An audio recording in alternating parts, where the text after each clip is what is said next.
Bonsoir, mesdames et messieurs, et bienvenue à cette troisième conférence du cycle « Les secrets du soleil » du colloque Wright. Quelques petites informations pratiques. Vous avez reçu des feuillets sur lesquels vous êtes invités à écrire vos questions.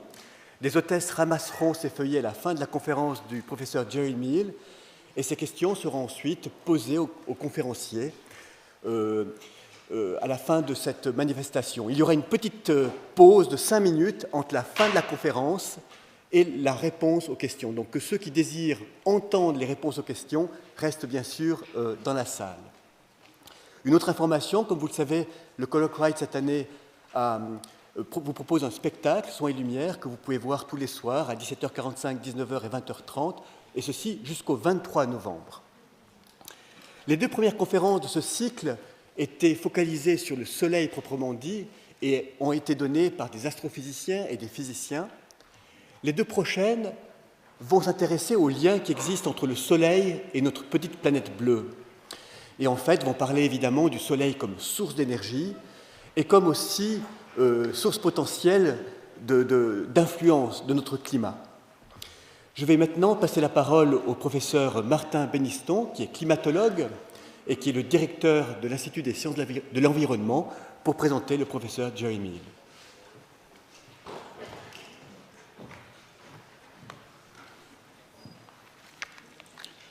Merci beaucoup, mesdames et messieurs. It's a great pleasure and an honor to introduce the speaker of this evening. Gerald, or Jerry Meehl, was born in 1951 in Colorado and undertook his higher education at the University of Colorado in atmospheric science for his bachelor's degree and in climate dynamics for his master's and doctorate degrees.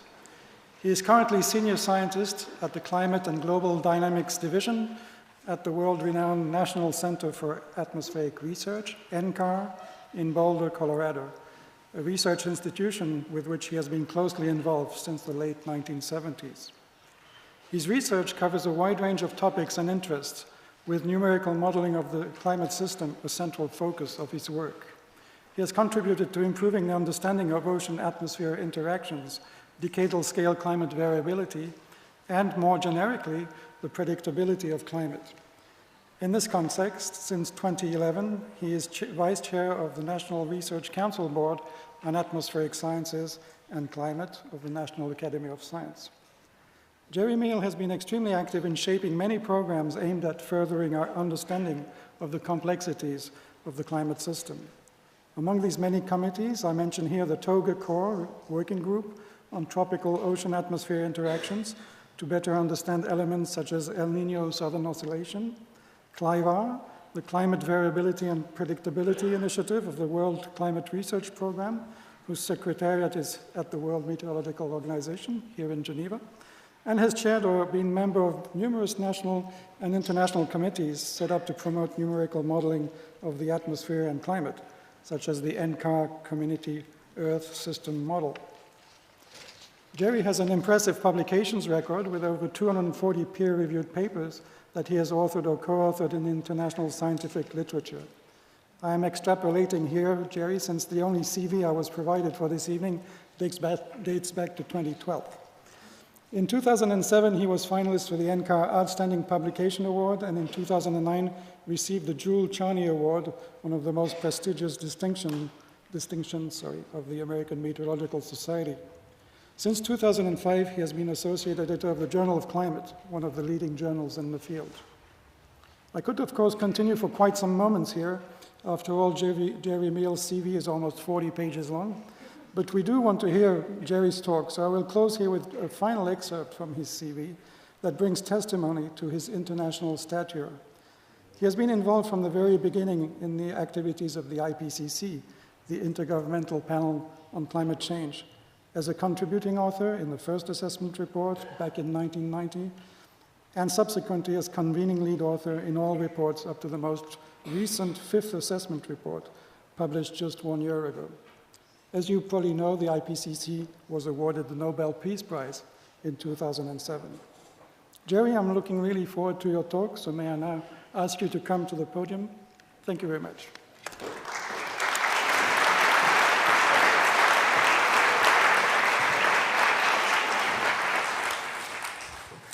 Well, thank you very much, Martin, for that very kind introduction. And I also wanted to thank the Dudley Wright Foundation for inviting me to give this talk. It's really a great honor to be a part of this Wright Science Colloquium. And it's been really interesting this week hearing all the really fascinating science talks and all the exciting science that's been discussed. And as Martin mentioned, because I'm a climate scientist, I have to say something about the weather. People have been apologizing all week for the kind of not really great Geneva weather. And I said to him, well, you know, this week in Boulder, Colorado, where I live, we've had our first really severe cold snap of the season. And before I came over here tonight, I checked the temperature in Boulder, and it was minus 17 centigrade. Minus 17 centigrade, and there's about 15 centimeters of snow on the ground. So 10 degrees centigrade and a few clouds and a little rain actually is a better alternative, I think, to what's going on in Boulder right now. So I'm going to talk about the sun and the Earth's climate, and I put in parentheses here a detective story.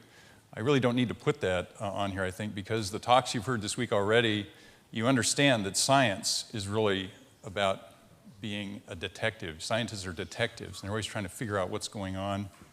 They see something they don't understand, and they try to come up with ways to explain it. But this particular saga, it is actually, of this history of the connection between solar variability and Earth's climate has kind of an interesting, actually kind of a tortured history, because if I was giving this talk 30 years ago, my colleagues would have told me, don't do it. You know, anything associated, people that talk about the connections between Earth's climate and the solar variability are labeled quacks. They're labeled to be, you know, kind of deranged or something, because solar connections to Earth's climate really fell into disrepute for about 100 years. It's only been in the last 30 years that we've made significant discoveries where we've actually been able to document and do actually some really good science to make these connections between the sun and Earth's climate and make it a really an interesting, exciting field of science right now. Just to give you an indication of what we were up against 30 years ago, this is a quote from Hubert Lamb, who was a very famous climate scientist in the UK. And he was talking in the mid-90s, shortly before he passed away, and he said he was looking back on the history of kind of looking at the connections between solar variability and Earth's climate. And he said, for a young climate researcher to entertain any statement of sun-weather relationships was to brand oneself a crank. I'm not quite sure what the French translation for that particular word may be, but you kind of get the idea that it was really not it was kind of a disreputable area of science. So I'm going to try to show you how far we've come in the last 30 years and to give you an indication of kind of some of the latest things we're looking at in this field. One of the reasons this has kind of become more relevant lately is that almost anything you think about, people always think that it's causing the climate to change. And this is just one example quoted. A scientist who I will not name was quoted on the BBC last year as saying, solar activity is influencing global climate, causing the world to get warmer. So that leads you, of course, to ask the question, is global warming caused by the sun or by us? And so we're going to return to this as we go through this. So just kind of give you a background of how the sun influences climate. Obviously, we wouldn't be here without the sun. The sun is a source of energy that powers everything on the Earth, makes the planet habitable. And in fact, weather systems exist because of the differential heating between the sun being more intense and more directly overhead in the tropics and having less intensity in the high latitudes. So as the tropics heat up, weather systems form to move that heat out of the tropics and get it into the higher latitudes where the heat can be radiated more effectively to space. So the sun is a source of weather, it's a source of climate, it makes the place habitable, and that's kind of the first order effect that it has on our system. But then when you think about how ways that the sun can affect Earth's climate, the first category is how the Earth's orbit and its tilt is oriented in relation to the sun. And probably everybody learned this in school, but the first most obvious thing is the seasonal cycle. And this, of course, is due to the tilt of the Earth's axis. As it goes around the sun, when the Earth's axis is tilted closer to the sun in the northern hemisphere, the sun's more intense in the summer and we get summer. when the Earth orbits around to the other side and the tilt is oriented away from the sun for the northern hemisphere, the sunlight's less intense and we get winter. So you get these really dramatic seasonal changes. This is just due to the fact that the Earth has this tilt, and as it orbits around the sun, you get the seasons. And in fact, when you look at, for example, in Geneva, the sunlight's about 5 times more intense in the summer than winters. That's quite a big difference in the intensity of solar energy hitting the Earth, and this produces these really drastic seasonal cycle changes as you go through the seasons.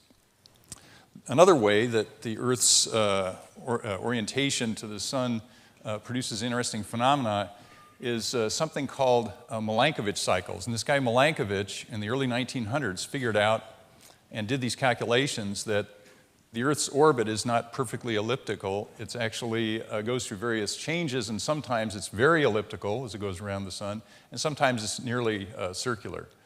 And as it goes through these cycles, it also, that's the eccentricity, it is about a 100,000 year cycle. Precession is the kind of the direction of the Earth's tilt in relation to the Earth's orbit around the sun. And the obliquity is kind of how much it's tilted. So sometimes it's tilted more than it is now, sometimes it's tilted less than it is now. So all these things are going on. The Earth's axis is wobbling, it's changing the shape of its orbit around the sun. And these things produce differences in the intensity of just the solar radiation that reaches the Earth on the order of about 20%. So during the last ice age, which was about 22,000 years ago, the sunlight was about 20% less intense due to these factors involving the orbit. And we got this kind of situation here. This is just a depiction of the ice sheets going way down here into North America, down here into Europe and Northern Asia, South America, even parts of Australia. And so there was a lot of these ice sheets that formed, and the last peak to the last ice age was 22,000 years ago. And these are really highly correlated to these changes in the Earth's orbit. So those are just two ways. The seasonal cycle and the ice ages are ways where just changes in the Earth's orbit and tilt can give you some differences in the intensity of the solar radiation without the sun actually changing its output at all. But of course, there are other things going on in the sun that actually change the amount of energy that comes out of the sun. And the most well-known or well-documented is this thing called the 11-year sunspot cycle. And this actually, sunspots have been observed for hundreds of years. There's at least one documented instance in China in 400 BC. They were noticing that there were spots on the sun. And so this has been a fairly well-known aspect of the sun for many hundreds of years. And what ends up happening is that, I'm going to talk about this a little later, but there's somewhat greater energy that comes out of the sun when you have a lot of sunspots, which is somewhat counterintuitive because you think a spot on the sun is a dark spot and you should have less energy coming out of the sun, but actually the edges around the spots are these so-called faculae, and they actually are much more, they put out even more energy than the spot is taking away. So in total, when you have more sunspots, you have more energy reaching the Earth, but it's a very small fluctuation. So we talked about the seasonal cycles, like 5 times in summer than winter. Ice ages are about 20% between ice ages and interglacials. The solar variability coming out of these sunspot cycles is less than 1%. So it's a very small variation. But there's a really interesting history that goes along with sunspots, and because they're fairly easy to observe, people have been observing them for a long time, and one scientific controversy, and of course there's never controversies in science, right? But this particular controversy was an interesting one, kind of typical of two scientists kind of arguing, but it had a religious angle to it because this is in the 1600s, Christoph Scheiner was making drawings. He was actually drawing sunspots he was observing moving across the face of the sun, but the religious dogma at the time was that God created everything perfectly, and the sun was a perfect thing. And if there were blemishes on it, like sunspots, then that didn't really fit with their perception of how the creation actually worked. So his idea was, it can't be spots on the sun, it can't be blemishes, it must be shadows from something, maybe some other planets or something going by the face of the sun that was just causing a shadow. The sun itself was perfect. Galileo was, at the same time, was looking at sunspots, and he was arguing, no, they've got to be on the face of the sun. And this is just another way that Galileo got himself in trouble with the church, but this is kind of one thing that he was right about in terms of the sun. The spots were actually on the surface of the sun. So then we come along, and as we kind of come up to the end of the 19th century, we were starting to get enough weather observations that people have been collecting from weather stations and other things that we had a long enough record that you could actually look at relationships between weather events and the 11-year sunspot cycle. And so scientists were looking through these data, and they were always finding correlations with various things in the 11-year sunspot cycle. And they kept announcing success. They said, oh, great, we've got a great predictive tool. We can just look at the 11-year sunspot cycle, and then we can predict exactly what the weather's going to be like, 10 or maybe 20 years in advance. But the catch, and this was a big catch that actually plagued this area of research, which actually made it kind of disreputable, is that there was never a plausible mechanism which physically connected the sunspot cycle with climate. In other words, you could see these associations, but correlation is not causality. And so until you have an actual physical mechanism where you can actually say what's happening, all these things were viewed as pure speculation.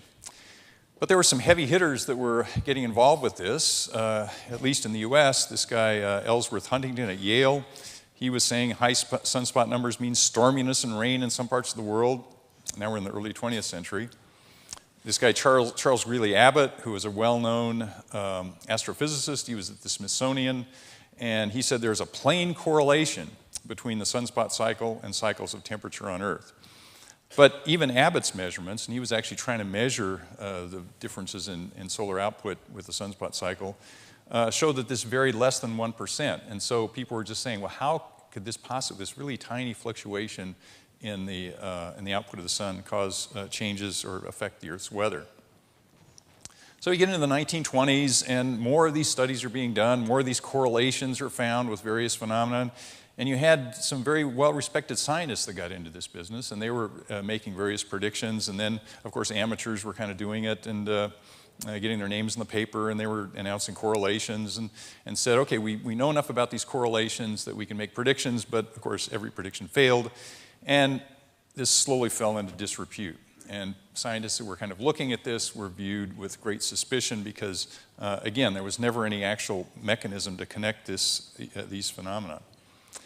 So kind of in the background, in the late 1800s, there was this guy, Walter Maunder, and he noted that this well-known lack of sunspots, and this was a very well-known thing because about the time everybody was recording sunspots, they actually disappeared for about 60 years in the 1600s and 1700s. And he noted that he was studying various European writings and looking back at old paintings and things like that from the 16 and 1700s. And this period, which he called the Little Ice Age, which was a very cold period in various parts of Europe and other parts of the Northern Hemisphere in the 16 and 1700s, seemed to correspond to kind of right in the middle of this lack of sunspots that occurred about the same time. And he said, well, maybe fewer sunspots produce these colder winters that were characteristic of the Little Ice Age. So that was an interesting little tidbit. And fast forward to the 1970s, and a scientist at my institution, the National Center for Atmospheric Research, NCAR, named Jack Eddy, he was very interested in this Hans Suess, who had actually kind of resurrected Maunder's work from the 1890s. And Jack Eddy actually was bold enough to say that when you look at the record of sunspots coming along here from 1600, and here's this lack of sunspots, which Jack Eddy named the Maunder minimum after Maunder, who made this connection to the Little Ice Age. He said that the Maunder minimum, this lack of sunspots here, was a major contributor to the Little Ice Age. These very cold winters in Europe that actually lasted for a couple hundred years. And this Maunder minimum was just part of this, but he thought this was a major contributor to this Little Ice Age. But he admitted he still didn't have a mechanism to physically connect this. So this was kind of poo-pooed, and even at NCAR, the other scientists were kind of thinking that he was way out on a limb, and what was he thinking getting into this and trying to make these connections. Another connection to my institution was Walter Roberts, and he was the first director of NCAR, and he was a solar physicist, and he was at Harvard, and he was going to drive to Colorado from Harvard. Colorado's in the middle of the country, and he was going to go up in the mountains and set up a solar observatory. And he was doing this drive in the late 1930s, and as he drove through the center part of the country, he was seeing the remnants, the ravages of the Dust Bowl drought that was a really terrifically bad drought in the middle part of the U.S. in the 1930s. Corresponded to a peak in the 11-year sunspot cycle. And he was intrigued that there's got to be some connection. And he said that he wanted to look at the effects of drought on the high plains, but he said, we have no direct proof of the mechanism. So this is 1978 now. And he says, we have some radical speculations about how it might work. We are still left with an unresolved mystery. So that's kind of where things were. But one of the reasons he set up the National Center for Atmospheric Research was to try to get climate scientists and solar physicists together to try to sort this out. And that was kind of the original motivation for that institution. So now we come into kind of the modern era. So we've got, the stage is kind of set, even though people that are looking at this are still viewed with some suspicion. And it came along, this guy here, Harry Van Loon and Karen Libicka. Harry Van Loon was an NCAR scientist. Karen was a scientist at the Free University in Berlin. And Harry Van Loon was actually one of my thesis advisors. And he was a very famous, well-known scientist for studying tropical Pacific climate variability. El Nino and Southern Oscillation. El Nino and Southern Oscillation are the biggest year-to-year fluctuations that we know of in the climate system. And so he'd done this very nice work looking at these phenomena in the Pacific. And in the late 80s, he all of a sudden veered off into this solar work. And I was talking to him and I said, Harry, you're out of your mind? This is a crazy thing to do. You're well known for your work on El Nino, and this solar stuff is really kind of flaky. And he goes, no, there's something to it. He says, there's got to be something to this. And he says, we just have to look at it in the right way. And so he started working with Karen Libicka, and they actually started looking at some weather data that was becoming more widely available. For example, in this paper in 1994, they were looking at weather balloon data. So they were trying to look through the whole depth of the lower part of the atmosphere to look at connections to the sunspot cycle. And right before this, it was pinned down that these faculi are actually producing more energy. So the peaks in the sunspot cycle were actually producing more energy, and that was measured more accurately about this time. So we had better measurements of the solar output.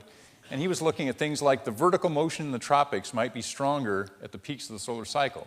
The mechanism of the solar effect must include year-to-year variability of the tropical circulation on the time scale of the sunspot cycle. And he also noted that there seemed to be cooler equatorial Pacific Ocean surface temperatures during peaks in this 11-year solar cycle. So now he was trying to pin down regional things that may connect to a mechanism, which was a very important kind of thing to do. And finally, we actually had a breakthrough that occurred in 1996. Joanna Haig from Imperial College in London described and actually modeled this so-called top-down mechanism. So for the first time, she proposed a mechanism, she proposed how it would work, and had a climate model where she could demonstrate how it worked. And this was a very important kind of thing in this kind of progression, because this signified for the first time a quantifiable mechanism that connected solar, the 11-year sunspot cycle, and Earth's variability. So how this works, I'm just going to go through this relatively quickly just to give you an idea that it's not a simple kind of a thing. But increased solar, peaks the 11-year sunspot cycle, means you have all the radiation that comes from the sun includes many wavelengths, and the ultraviolet in particular interacts very critically with ozone in the stratosphere. In other words, ozone absorbs ultraviolet radiation from the sun. And we have a little bit more of this coming in at peaks in the cycle. You have a little bit more absorption of that ultraviolet by the ozone. The ozone heats up a little bit. That warms the stratosphere. And you get one little feedback coming in because the ozone likes warmer temperatures. You actually create more ozone when the stratosphere warms up a little bit. So that's already a little bit of an amplifying feedback. But what happens when you start heating up the stratosphere is you start changing the temperature structure as well as the winds in the stratosphere, and waves that are coming out of the lower parts of the atmosphere from the troposphere that come up into the stratosphere get refracted in various ways and are kind of bent back down into the troposphere. And this changes in winds and temperature in the stratosphere because of this ozone interaction with the ultraviolet from the solar changes how energy is transported and changes the atmospheric circulation down where we live.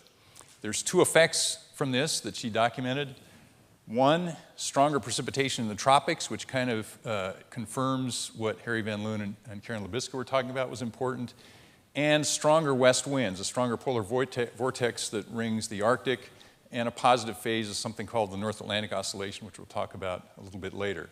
So after Joanna's paper, a lot of other people started modeling this, and this seemed to be the best candidate, and really the first tangible connection between the 11-year sunspot cycle and Earth's climate. But the key thing about this is climate models. And climate models were becoming well enough to use, or high enough quality to use for these purposes in the 90s. So it's worth saying a little bit about what a climate model is. It's basically a set of equations. You take these equations from physics and thermodynamics. The dynamical equations, if anybody took calculus, they're nonlinear partial differential equations, so you can integrate them forward in time and get things like the winds, pressure, temperature, and the physics. You can get rainfall and other kinds of things. So you have this set of equations, and the way you solve them is you divide up the globe into a latitude-longitude grid. And at each intersection of these latitude and longitude lines, each grid point, you solve all these equations everywhere on the surface, in maybe 60 levels going up into the atmosphere, maybe 60 levels going down in the ocean. You have another set of equations for ecological interactions and land surface processes over land, another set of equations for Arctic and Antarctic sea ice, and you run all these equations and you try to simulate this. This is a satellite photo of the Earth, and it's a very complicated system. And the thing that always amazes me is we can get anything out of these equations that looks like planet Earth. It's really pretty amazing. Because you look at this complexity, and here's North America and South America here, the Pacific. This line of kind of big thunderstorms going across here is something called the Intertropical Convergence Zone, or ITCZ, where the trade wind systems from each hemisphere converge in the tropics and provide vertical motion. When you have vertical motion in the tropics, you get more precipitation and more clouds, and you release more energy into the system. You can see that we have big storm systems in the mid-latitudes. These are big low-pressure systems with cold fronts coming out from them in both hemispheres. In the tropics, the winds are blowing from east to west. In the mid-latitudes, the storms are going from west to east. And you can see things like this. I think this picture was taken the day Hurricane Katrina actually hit New Orleans, but that's a big hurricane. Of course, you get these systems that are called typhoons and tropical cyclones in other parts of the world as well. So you see, this is a very complicated system, and we're trying to simulate all this with sets of equations. So let's just see how we can do. This is going to be an animation, hopefully it'll work, from one of our models at NCAR, just to give you a flavor of how you can simulate these weather systems just with these sets of equations. This is going to be from a typical August. So in August, and you can see these clouds and precipitation features, or the white features here. Here's North America and South America, Africa and Asia. Here's the Intertropical Convergence Zone, and another big convergence zone called the South Pacific Convergence Zone, which is another big feature of Pacific climate. And the so-called ITCZ actually extends into the Atlantic. Since this is Northern Hemisphere summer, we're going to see a lot of rainfall over the Indian monsoon. This is the time of the rainfall maximum associated with the Indian monsoon. And you're going to see some typhoons forming over here in the Western Pacific, as well as these storms. And you can kind of see very faintly these big cold fronts coming out of these storms in the mid-latitudes. And they're going to be going from west to east. And the tropical flow is going to be going from east to west. So let's just see if we can run this. Okay.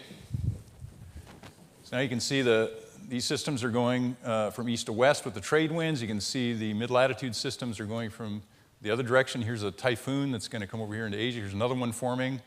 You can see Indian monsoons getting a lot of rainfall here. Here's a big cold front. Here's another big storm going across the North Atlantic in the northern hemisphere here. So you can see these storms are kind of whipping along, going through the mid-latitude westerlies. Everything in the tropics here is going the other direction. And see, I just love watching this. Let's watch it one more time.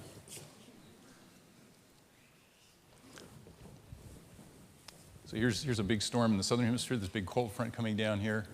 And since this is summer, the storms are a bit weaker in the northern hemisphere, but of course this is the time of year when you get more typhoons and hurricanes. We don't, in this sequence, don't have any hurricanes in the Atlantic, but we have a couple of them here in the Western Pacific. And you can see this monsoon circulation is producing a lot of rainfall in the Indian monsoon system. So this is all just being done by equations run in a supercomputer. So that gives you an idea of what, we have this capability, and now we can use climate models as a tool to try to figure out what's going on in the system.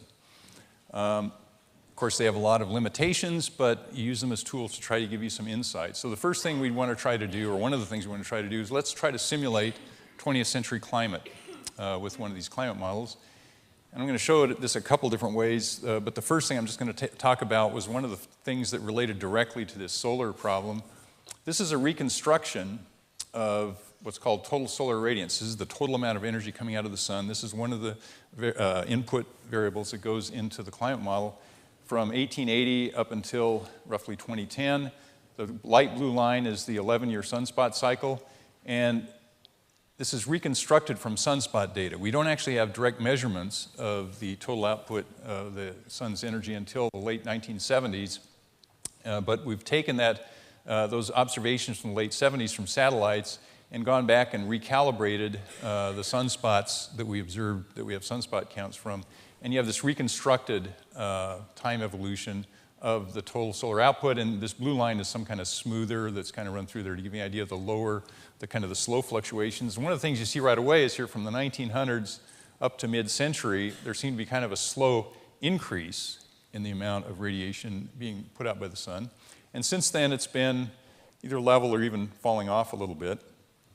But this early century increase in solar output, which is on the order of, it's between 3 and 4%, depending on how you measure it. And remember that the peak to trough values of the 11-year solar cycle on average are less than 1%. So this is a little bit more than the amplitude of the 11-year sunspot cycle. So it turned out that this small increase in total solar output on the order of 4% ended up having an effect on climate.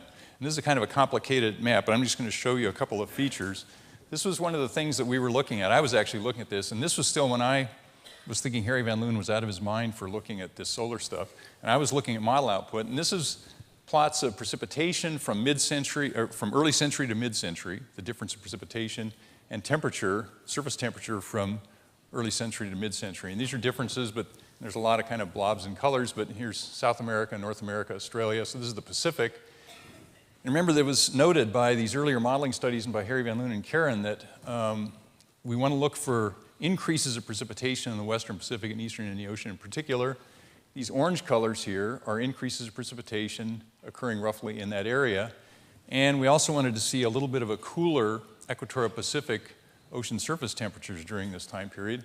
And these blue colors here show that we're getting really small but observable cooling of the Eastern Equatorial Pacific during this kind of period where we had an increase of solar output from the early to mid-century. And the odd thing about this was when I looked at this, I said this should not be happening because at this time there was only one mechanism, the top-down mechanism. It depended on stratospheric ozone. It depended on stratospheric dynamics. This model that we were using didn't have much in terms of realistic stratospheric dynamics, and it had no ozone chemistry. So it did not have the top-down mechanism. But we were still getting this response that had been seen in the observations that people thought were important.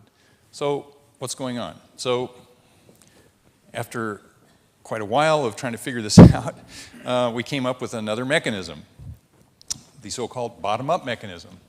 And the way this works is like this. And I'm going to try to walk you through this, and I may not get all of it, but the idea is that remember that picture I showed you of the Pacific from the satellite map earlier, and you saw the intertropical convergence zone, those band of thunderstorms going across the Pacific. There weren't many clouds to the north and south of that big band of thunderstorms. I said that's where the trade winds converge. Well, there's relatively cloud-free regions. If you've ever been to Hawaii, you know that there's not a whole lot of clouds in Hawaii because that's kind of in the area of the trade winds. The intertropical convergence zone is south of Hawaii. You see the same thing south of the equator. So the idea is that the sun can only affect the surface where it gets to the surface. So if there's clouds, the sunlight's reflected back to space, and it doesn't really have any effect on Earth's climate. If there's cloud-free regions, the sun gets all the way to the surface, and it can affect the surface. So when the sun is most directly overhead in the tropics and subtropics, say between 30 north and 30 south latitude, and in these big areas of the Pacific Ocean where there's not many clouds, you say, well, those are the areas where this small increase of solar output can actually get to the surface and affect the surface. And when that little bit of increase of solar during the peak of the 11-year sunspot cycle gets to the surface, it warms up the ocean just a little bit. That little bit of ocean warming evaporates a little more water, so you have a little more water vapor in the surface layer, and that's right where the trade winds are blowing. So the trade winds pick up this additional moisture, carry it into these big convergence zones where you have these big thunderstorms and big vertical motion, and intensifies that circulation. So you actually get stronger thunderstorms, these big convective systems in the intertropical convergence zone and in the western Pacific and eastern Indian Ocean. And you get this vertical motion, which characterizes increased precipitation, and all this air is kind of pulled up along with the convection as the clouds form, and then the rain comes out.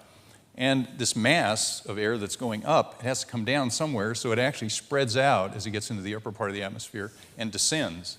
And it comes back down in some areas, back into the areas of the eastern Pacific and the subtropics. This is called the Walker circulation, and it's a very well-known aspect of Pacific climate that's usually associated with El Nino, but this is the same set of mechanisms, but kind of kicked off by actually increased solar. So descending air means you're actually warming the air as it descends, and you're actually dissolving clouds. You're actually getting fewer clouds. So now you're getting an amplifying feedback. Just due to the changes in the atmospheric circulation, you're getting fewer clouds, even more sun gets to the surface, you get a little more evaporation, and the whole thing intensifies. And so you can magnify a very small change in solar input into the system through these sets of air-sea coupled interactions and large-scale circulation. And the trade winds get stronger because they're now getting pulled into this stronger vertical motion. And as the trade winds are blowing along the equator, they're pushing the warm surface water to the west, and cooler water from the subsurface is coming to the surface. And that's what's producing that little band of cooler ocean temperatures in the eastern equatorial Pacific. So we thought, well, this was kind of an interesting new mechanism, and it seemed to help explain some of the things we were seeing in the models.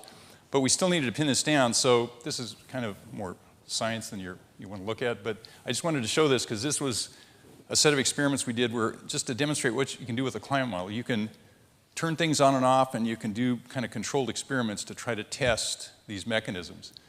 So for peaks of the 11-year sunspot cycle, these are the observations of surface temperature at the top and observed precipitation. The reds and oranges are greater precipitation during the peaks in the 11-year sunspot cycle. Here's this band of cooler equatorial Pacific SSTs here. Here's North America and South America again. This is the Pacific.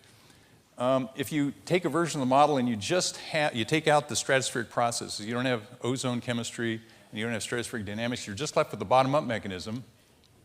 You're left with kind of a weak response compared to the observations. You still get this little cooling in the equatorial Pacific.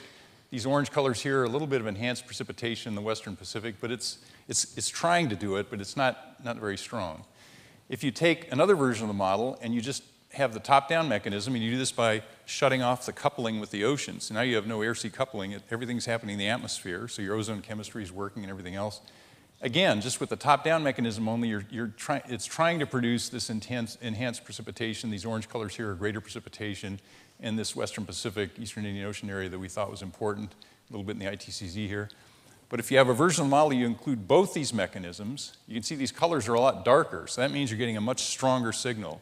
So these two mechanisms are actually working in the same direction, kind of reinforcing each other, and they're both amplifying this very small fluctuation in solar radiance coming out of the sun. Now you're getting big, relatively large changes. They're approaching the observed magnitudes here in enhanced precipitation, and you see that this little band of cold water is stronger than it was here and closer to what we see in the observations. So that's just a way you can use a climate model to demonstrate these mechanisms and give you some insight into what's going on in these processes. Okay, so we talked a lot about the Pacific. So these regional effects seem to come out in the Pacific. Is anything happening anywhere else? The answer is yes, the North Atlantic. And just a quick result here. This is just to show that through this top-down mechanism I talked about, it strengthened the westerly winds around the Arctic and gave you a positive phase of what's called the North Atlantic Oscillation. That means for people who live here, milder winters when it's in the positive phase. When it's in the positive phase, if you're looking down from the North Pole, here's North America, Europe, Africa, and Asia. Here's the North Pole. These are sea level pressure changes for peaks in the 11-year sunspot cycle, and you can see there's lower sea level pressure over the Arctic, higher sea level pressure in the North Pacific and North Atlantic. This means the west winds are stronger. You're bringing in storms from lower latitudes. You don't get the real strong Siberian flow coming in from the east, which gives you very cold winters here. So you get mild winters, and this is from the observations, and this is from just one of many model simulations that shows basically the same thing. This opposition is sign between these sea level pressure anomalies over the Arctic versus those just to the south. Again, here's Europe right here. Just a note on this paper, you can see Van Loon. Harry Van Loon is now 88 years old. He published this, we think this is his last lead author paper. He published it earlier this year, and I think he's now going to call it quits. But his last paper actually still was dealing with this connection between solar variability and Earth's climate. Are there any other mechanisms? Well, as luck would have it, you're actually looking at this right here at CERN. This is a picture I took this morning. We got a really great tour of the cloud experiment out there. And this is this galactic cosmic ray mechanism. And the way this goes is that during peaks in the 11-year sunspot cycle, the solar magnetic field is stronger. So a stronger solar magnetic field that envelops the Earth protects it from incoming galactic cosmic rays that are these high-energy particles that are coming in from outer space. And they deflect the galactic cosmic rays away from the Earth. And the idea is that the galactic cosmic rays, as they come into the Earth's atmosphere, they can produce, through various collisions and other processes, they can produce little cloud condensation nuclei, or the seeds that form cloud droplets. And so when you have more, the theory is, if you have more galactic cosmic rays, you have more seeds for clouds, and you have more clouds. If you have fewer galactic cosmic rays, you have fewer clouds, more sun can get in. So when you have a strong solar magnetic field, the galactic cosmic rays are deflected away from the Earth. You get fewer cloud nuclei, fewer clouds, and a warmer climate at peaks in the 11-year solar cycle. So they're studying this mechanism out there at CERN, and stay tuned for results. It's a really interesting experiment. So we've already got two mechanisms we've identified that work in observations. We've modeled them. This is a third candidate that may actually also contribute, which would be an interesting thing. So you can see how we've evolved from even the 1980s, where this kind of area of science was disreputable, into really some kind of interesting science that's going on now. Okay, so back to this question we asked at the very beginning. The unnamed scientist who was quoted as the sun is causing global warming. So does the sun have anything to do with recent global warming? There's really a one-word answer to this: no. The reason I can say that is by just looking at a plot like this. This inset here is the best record, is the record we have of actual measurements from satellite of the total radiance of the sun, the total energy coming out of the sun. Here's the sunspots, the sunspot count going along here as observed. And you can see that peaks of the sunspot cycle are associated with peaks in the total output of energy from the sun, which confirms very nicely earlier measurements as well. So if you line up these measurements, which have been made since the late 1970s up until at least present, you can see that there's no trend in the energy coming out of the sun. If anything, it's going down a little bit. The peaks are successively a little bit lower as we're going along in these solar cycles. But during the same time period, since the late 70s, the global average temperatures, which is these lines up here, have been going up quite a bit. And obviously, it can't be the sun, because the sun has no trend. There's something else going on. So that's kind of one fairly obvious way of looking at this. But we think that the differences in solar output did actually affect parts of the record of temperatures in the 20th century. And I said a little bit before about this pattern that we noticed when we were looking at changes in the early part of the century, that we saw these patterns of cooler Pacific, equatorial Pacific sea surface temperatures and somewhat enhanced precipitation in the Western Pacific. But we can actually try to quantify this a little bit better on global scales by doing, again, sets of climate experiments. And again, using the climate model as a tool to help us try to understand what's going on in the system. So what we're trying to understand is this record. This is a record of globally averaged surface air temperatures in relation to a period here in the early 1900s. And you can see there's a lot of ups and downs, year-to-year variability, which are random fluctuations of the system. A lot of them are associated with El Nino and La Nina events in the Pacific. But when you look at these slower fluctuations, if you mentally draw a smooth line through this, you can see that there was this increase in the early part of the century, and it flattened out for the middle part of the century, and it increased for a while. And it's actually been flat since about the year 2000, which is kind of another interesting part of the story I'm not going to talk about tonight. But what we're going to look at is this early century warming, because we think CO2, we started measuring CO2 directly in the 1950s, and it's been increasing ever since. But we have other bits of evidence that indicate that CO2 is increasing steadily since when we started burning coal oil and natural gas in the 1800s. So CO2 is increasing during this whole time period. But its increases weren't huge in the early part of the century. They keep getting bigger and bigger as we get later in the century. So let's use the climate model as a tool to see if we can kind of pull apart or deconstruct what happened in the 20th century here. So now this is using the climate model where we're just putting in the natural factors that have affected climate. The natural factors, the two biggest ones are volcanoes, volcanic eruptions, and solar variability. So remember that reconstruction I showed where we showed the solar irradiance was kind of increasing by about 4% in the early part of the century and then flattened off after that. If there's a big, especially a big tropical volcanic eruption, it spews up a lot of dust and soot up into the stratosphere. It reflects sunlight for a few years until it falls out. And volcanic eruptions tend to be a cooling effect on the climate.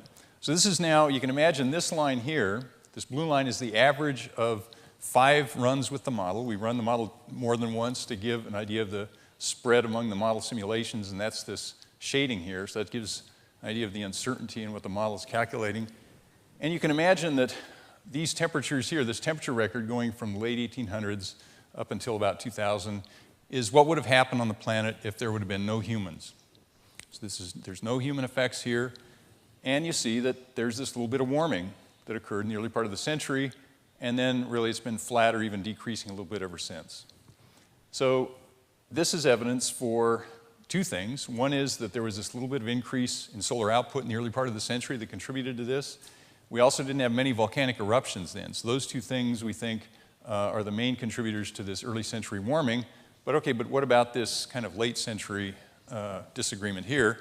Well, we can then go back to the model and add in the human-produced factors like carbon dioxide from the burning of coal oil and natural gas.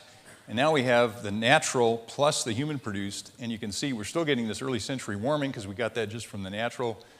And now we're getting this late century warming when we've added in the greenhouse gases. So this is kind of an area of climate science called climate change detection and attribution. So you see if you can detect a change in the climate, and if you think you have a big change in the climate like this, can you attribute it to something? And this is one of the ways you can attribute basically cause and effect. And you can see that almost all this warming is due to human factors. So the question is, when you look back in time, have we ever seen anything like this happen before? And the answer is not really. And we know this because we have measurements from ice cores, especially from Antarctica. They're the best ice cores. And we have a record going back to 800,000 years before present. And what happens in ice, on the ice caps in Greenland and Antarctica is as the snow falls and it kind of gets compressed, as it compresses into ice, it traps little air bubbles. And these little air bubbles are like little samples of air from when that ice forms. And so as the layers of ice build up, as you get successively deeper, you get older and older ice, and the air is still preserved in these bubbles. So when you do a core down through the depth of the ice, you pull it up and you can sample the air and see what was in those little bubbles of air and analyze the constituents. And that's how you can get these really great records of carbon dioxide going all the way back 800,000 years. These ups and downs are associated with the Milankovitch cycles. Remember, those were the ones, the changes in the Earth's orbit and its tilt, producing the ice ages. You can see the last ice age here was 20,000 years ago. We had low CO2 and low temperature. This is another way we can get temperature out of these ice core data. And you can see that the temperature is going up and down with the carbon dioxide, but it's actually leading it a little bit. And the reason is that this is the way that the system used to work. It used to be that the Milankovitch cycles would change the intensity of sunlight. You'd start warming the system up. Warmer water releases CO2 into the air. The CO2 in the air warms the system even more, makes the water even warmer, and you get that feedback loop going on between the water temperature and the CO2 in the air. And so that's how climate used to vary and produce ice ages. But we're forcing the system in a new way. And you can see that just in the last 100 years, CO2 was never above about 280 parts per million. It's now about 400 parts per million. That's just happened in 100 years. So this is really the biggest CO2 amount we've seen in at least the last 800,000 years, and perhaps even longer than that. Well, what about the future? So can the sun save us from global warming? What if there was what if the sunspots went away again, like they did in the 16 and 1700s? What if there was another Maunder minimum that happened? And because solar physicists don't understand really why we have an 11-year sunspot cycle, and they certainly don't understand why the sunspots went away during the Maunder minimum, we could have another Maunder minimum that could start in the next few years, and we wouldn't be able to predict it. We'd just see it happening, and we'd be in the middle of it. So there was a lot of great art produced during the Little Ice Age, and this is one ice skating on the Thames River near London. See, these people are skating on the Thames River. Glaciers advanced in the Alps. It was really cold for quite a long time. And we think the Maunder minimum has something to do with it. So, okay, what if we had a Maunder minimum in the future? Maybe that could stop global warming for us. So let's try to use the model as a tool to test this. Again, here's the Maunder minimum. Lasted about 50 or 60 or 70 years or so.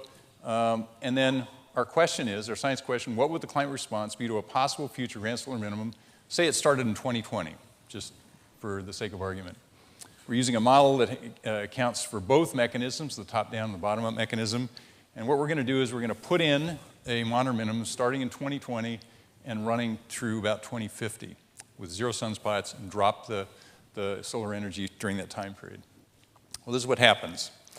So the orange lines here are the kind of standard model kind of running. This is just showing globally average temperatures starting here in 1950 and going up through 2100. And you can see the orange lines, temperatures increase steadily because in this scenario, we're actually having a steady increase of greenhouse gases, ongoing burning of fossil fuels. We're not really doing anything about the problem. Our Maunder minimum that we put in the model starts right here in 2020, and you can see the temperatures cool off right away, but then they kind of just parallel what would have happened without the Maunder minimum. So what you would have liked to have seen was just this flatten out. You know, if you're thinking that a Maunder minimum is going to stop global warming, okay, it would just flatten out the temperatures. But no, it just kind of offsets it a little bit. And it still keeps warming up. And then when the Maunder minimums, or the future Maunder minimum stops, the temperatures kind of go back to where they were without the grand solar minimum anyway. So the conclusion from this is that a future grand solar minimum would slow down but not stop global warming. So we can't count on the sun to get us out of this problem. So just kind of one last thing to think about is that humans, us, not the sun, will have the biggest effect on future climate. And that may be kind of a depressing thought, but the good news about all this is that there's still time for us to decide the direction of future climate. And we can demonstrate this by this figure that appeared in the latest IPCC report. This is a synthesis of a lot of simulations from a lot of climate models from around the world. These are globally average surface air temperatures shown starting here in 1950, coming up through the early 2000s. And then we go off in 2 directions here. And these are 2 future emission scenarios that you say, okay, what if certain things happen? What if we kind of just continue business as usual? We continue burning fossil fuels like we are now. And you can see that the system continues to warm. These numbers here are the number of models that participated in this exercise from around the world. 39 models ran this experiment, 32 ran this experiment, 42 ran the 20th century experiment. So we've got a lot of models from a lot of different centers around the world doing this. And this is kind of the business as usual. The red line here in the middle is the average of all these model simulations, and the shading is the uncertainty, the range of the model responses. So you can see there's some range in the model responses depending on how they're put together, but they're giving a fairly consistent picture of this ongoing warming. But this scenario here is interesting because this scenario assumes that there's policy interventions to reduce emissions of greenhouse gases in various ways. And that means cutting emissions means maybe going to other alternative energy sources. It also could mean capturing CO2 in the air and trying to put it in the ground somewhere. So there's various ways that we know how to do this. If we did these things, you can see here that the temperatures stabilize out kind of mid-century and don't increase anymore. So this would be with a reduction in greenhouse gas emissions. And we know how to do this. We have the technologies right now, we can do it. It would require applications of these technologies at very large scales, but it is possible. It's not very plausible given the politics of this problem, but it is possible. We still can choose between this future and that one, and we know how to get to both these places, and it's still really up to us as to what we end up doing. So I guess just to kind of recap, I know I went through a lot of these things pretty quickly, so I just put these conclusions up here with some red highlights just to kind of review a little bit about what we talked about. I said that the sun can affect climate on Earth in two ways. This sun-Earth orientation, changes in the orbit and the tilt, produce the seasonal cycle as well as ice ages, and then actual variations in the energy output from the sun, the total amount of solar radiance, the amount of energy that comes out of the sun. And the most well-studied of those is the 11-year sunspot cycle, which produces changes in the output of solar output of less than about 1%. These sunspots have been observed for hundreds of years. People have been studying them for a long time. And the problem for 150 years of those studies were there was never a mechanism to tangibly link solar variability with the Earth's climate. But we finally got into a period where we had better climate models and better climate observations, and we were able to identify and model, reproduce in models, two mechanisms that demonstrate how you can amplify through these feedbacks, coupled feedbacks in the climate system. You can amplify this very tiny fluctuation in the amount of total energy from the sun into something measurable signals on these kind of 11-year cycles in the climate system, particularly in the Pacific and in the North Atlantic. And there's these two mechanisms, the top-down, the bottom-up mechanism, and there may be a third one involving cloud condensation nuclei and galactic cosmic rays that's still to be kind of pinned down. Global warming is not caused by the sun. We can say that definitively. And then can a future grand solar minimum or a modern minimum type period stop global warming? We did a study, and there's been a couple of other studies since then, that the solar minimum would not stop global warming, but just kind of slow it down for a while. So we can't count on the sun to get us out of this, but tried to leave you with a bit of hope that there's still time for us to affect the outcome of future climate change. And I would say that the longer we wait, the more difficult it will be to deal with. So I think it's in our best interest to try to think about doing something sooner rather than later. Thanks a lot.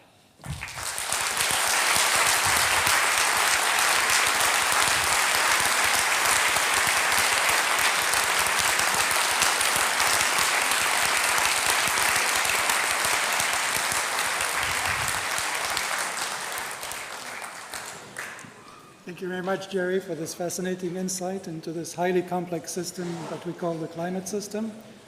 Mesdames et messieurs, nous allons prendre 5 minutes de pause pour les personnes qui aimeraient quitter l'auditoire avant la séance de questions-réponses. Merci beaucoup. So we'll have just a quick break here. May I ask the people who should be on the podium to take their seats on the podium, please?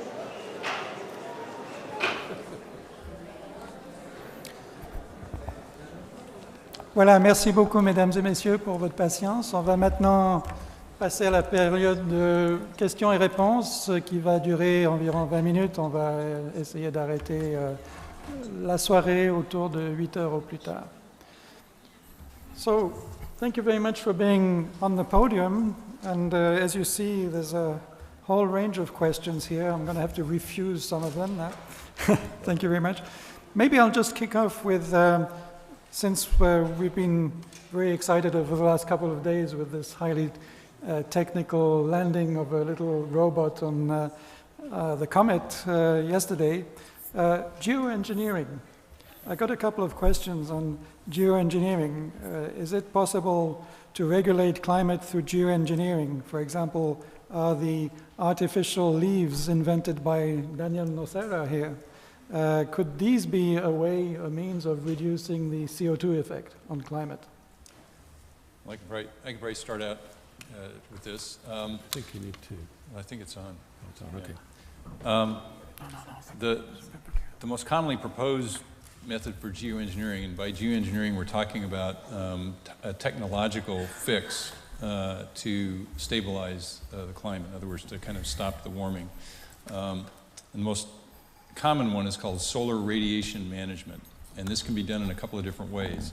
People noticed, and I mentioned, that when there's a big volcanic eruption, it spews a lot of dust and what we call aerosol particles up into the stratosphere, and that reflects sunlight for a couple of years until it all falls out. And it actually forms sulfate aerosol particles up in the stratosphere. So the idea is, well, what if we could just shoot rockets full of sulfur dioxide up into the stratosphere and have them explode, and then basically put all the sulfur dioxide up there where it reacts and forms sulfate aerosol particles, and those particles could then reflect sunlight. And if we just kept shooting rockets up there, or got this stuff up there somehow, we may be able to reflect enough sunlight to modify or moderate the climate due to the increase in greenhouse gases. Well, we've tried simulating this, and globally you can kind of stabilize the temperature, but the problem is, because you're putting this up in the tropics, these particles up in the tropics, you tend to get more of an effect in the tropics, more of a cooling effect in the tropics, but the high latitudes still kind of warm up a little bit more. So then you have all these ethical questions about, well, what's going to happen to tropical countries where the temperatures are a little cooler? That may have negative effects on what they're doing. You're still not going to solve the problem of the warming at the higher latitudes. And so it becomes a real kind of ethical minefield at some point, and this kind of global governance and who decides who's shooting these things in the stratosphere. And once you start, you can't stop, because if you stop shooting in the stratosphere, what's up there falls out, just like debris from a volcanic eruption. Then you see a big jump in the warming, because you've been burning fossil fuels the whole time, and CO2 is building up in the atmosphere. So that's one thing. The other thing is that because you're burning fossil fuels the whole time and CO2 is increasing in the air, you're forcing more CO2 into the ocean through ocean biogeochemistry, which makes the ocean more acidic. And so by changing the temperature, by just doing the solar radiation management, you're going to do nothing about ocean acidification, and we think that has some really bad effects on things like coral reefs. It can kill coral reefs. It can affect the little skeletons of these marine microorganisms that are at the bottom of the food chain with untold impacts. And so you're not going to solve that problem by this solar radiation management. So I think the science that's been done in this area has been more of, okay, what if we did this? What would the effects be in terms of just the physical science? We haven't even gotten into the ethical questions and who's going to administer this and decide how to do it and keep it going in perpetuity. So I think that's one aspect of solar radiation management. I don't know if Daniel has anything about things that could be done at the surface. Yeah, I agree with Jerry. If you do things like that, it just gives you an excuse to keep being misbehaved and doing the wrong thing. And so you have choices. Like Jerry said, you need to decide whether you're going to make choices. And science in the last 20 years has given the world a lot of choices, but it always comes down to money at the end of the day. And I don't think any of us right now are still worried enough to really change our lifestyles. And it finally comes down to a question of cost continually. So it will cost a little more up front, but long term, I think as suggested in the question, is we should just start moving away as quickly as possible from a CO2-based fuel cycle or energy cycle. Thank you very much. I have several questions that pertain to the overarching theme of this Wright colloquium about the sun. Questions that start in this way. If the sun does not create global warming, how do you explain the ice ages and the climate warming after them? And as a sort of follow-on to that, does your top-down plus bottom-up mechanism account for the warming between the Little Ice Age and the mid-20th century? And then perhaps another two questions related to the solar influence itself, do solar eruptions have an incidence on climate? And what is the maximum energy fluctuation related to the Milankovitch cycles? Okay, those are all kind of related. I think the first thing is that the current thinking about what produced the ice ages were these orbital changes in Earth's tilt variations that were first identified and quantified by Milankovitch in the early 1900s. And you can explain a lot of what happens. Basically, one of the ways you can start an ice age, if the orbit becomes such that the winters become long and very cold and you get a lot of snow and ice that makes it through the summer, then you just start growing the ice sheet the following winter, you get more ice that makes it through the following summer, and you just start that kind of cycle, and everything starts cooling off. The planet starts getting brighter because you have more snow and ice. That's another way that you kind of get into it. The oceans become colder, they start sucking up CO2 from the air. There's less CO2 to trap heat. That's another way that the ice ages can kind of get going. So I think there is, at least at that level, we have some ideas about how the ice ages actually formed. What was the next? Oh, the Little Ice Age. So this is a really interesting thing. Little Ice Age is famous, especially in Europe, because of all the art that shows the glaciers, the valley glaciers coming down into the valleys and into towns and things. And they're very dramatic advance of glaciers. Little Ice Age, depending on who you talk to and what records you look at, may have lasted between 200 and 300 years. And it wasn't just one continuous cold spell. It was apparently episodic, and it wasn't cold everywhere. It was cold in various places at different times. The modern minimum occurred for about 50 or 60 years, kind of right in the middle of it. So the feeling is that the modern minimum, the lack of sunspots and the lower energy output from the sun during that time was a contributing factor, but there were also a lot more volcanic eruptions going on during that time period. And of course, as we know, as I've said, the volcanic eruptions put more reflecting material up into the stratosphere and produces a cooling effect on the climate. So I was thinking it was probably a combination of things that produced the Little Ice Age. It definitely wasn't orbital variations, because it was not on the time scale. The orbital variations are on thousands of years. The Little Ice Age just happened just in the 16 and 1700s. So it was these other factors involving solar output and volcanoes that we think produced the Little Ice Age.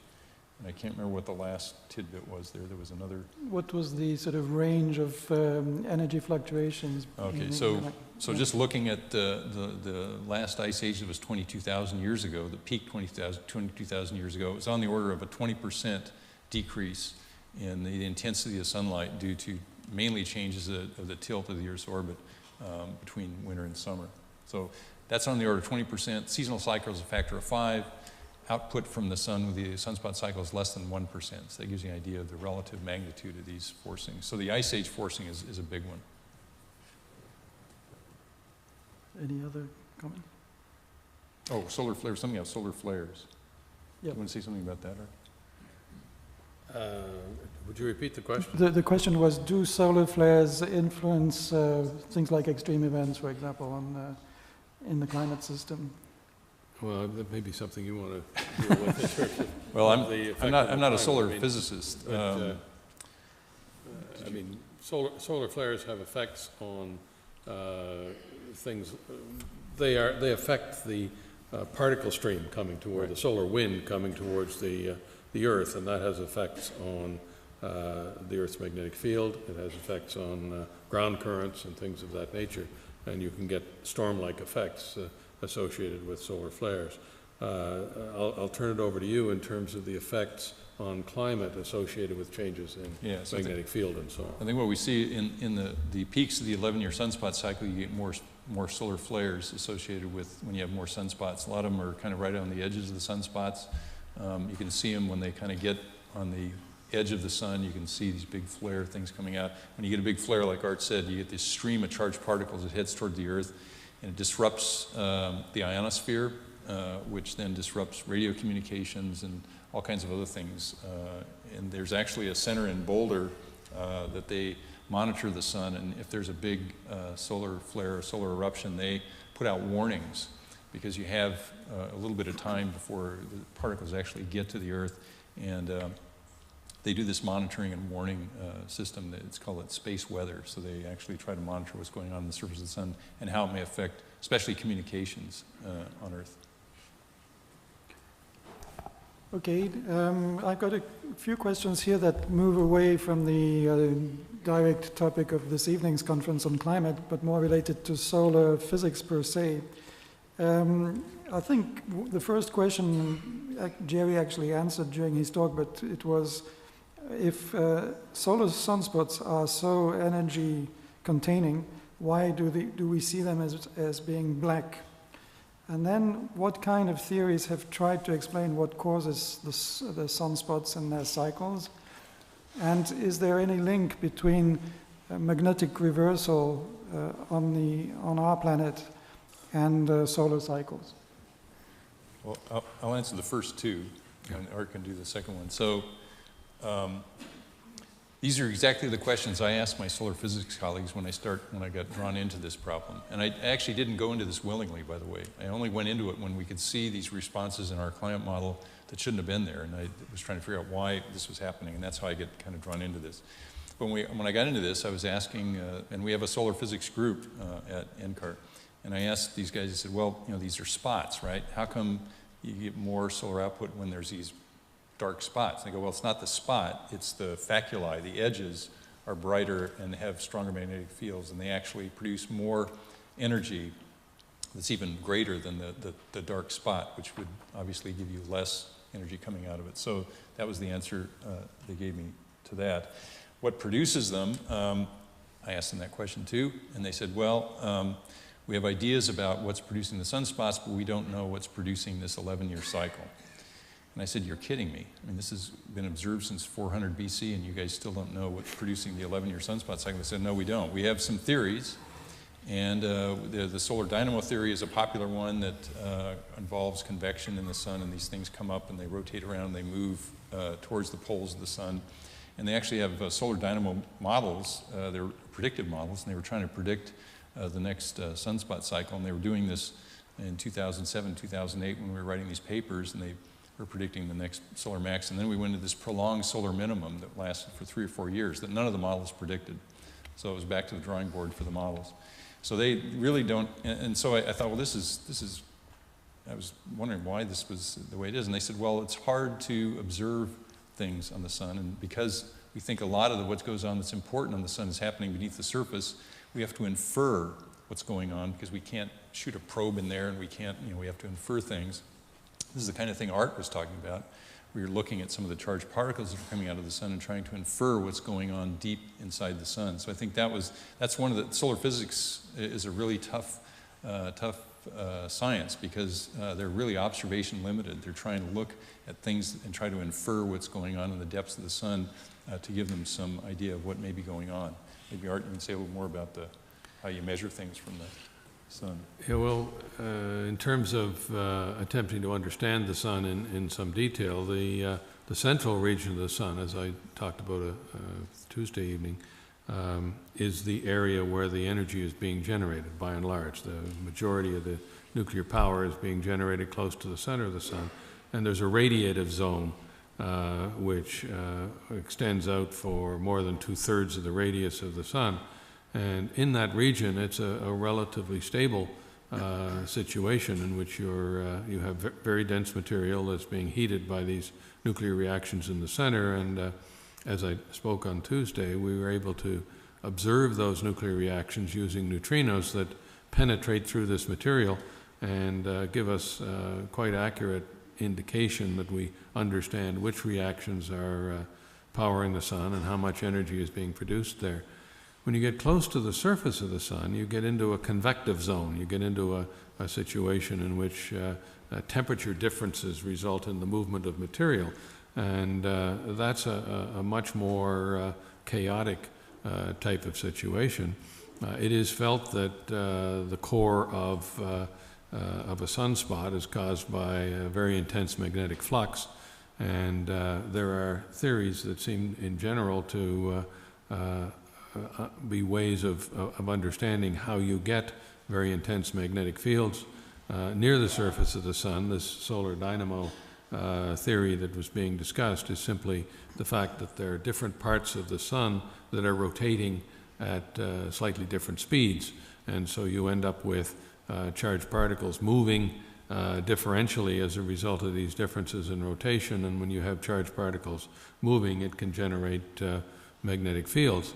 On the other hand, what you saw today was the sorts of things that Jerry is attempting to do to model the Earth's atmosphere, and they're very complex, very major calculations, very extensive computer calculations and so on, in a situation which is a much more, let's say, less extreme situation, where you're dealing with air and the heating of air and the types of things that happen in the formation of clouds and so on, then extremely intense hot plasmas with magnetic fields in them producing what's happening near the core, near the surface of the sun.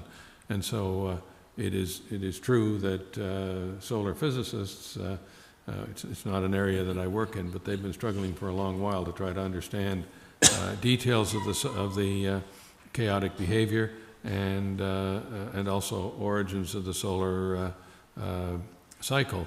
One of the ways in which they have been able to get more information about these outer regions of the sun is a technique which is also being used for the understanding of the central region, and that is what's called helioseismology. Seismology is used on Earth to try to understand earthquakes and how the Earth kind of resonates when you have a disturbance. They're doing that by studying the general movement of the surface of the sun and trying to determine, for example, how deep the convective zone is, how chaotic the convective zone is, etc. So it's a very complex topic, and it simply has not been successful so far to get a really viable theory there. So. Thank you very much. A couple of questions on climate models.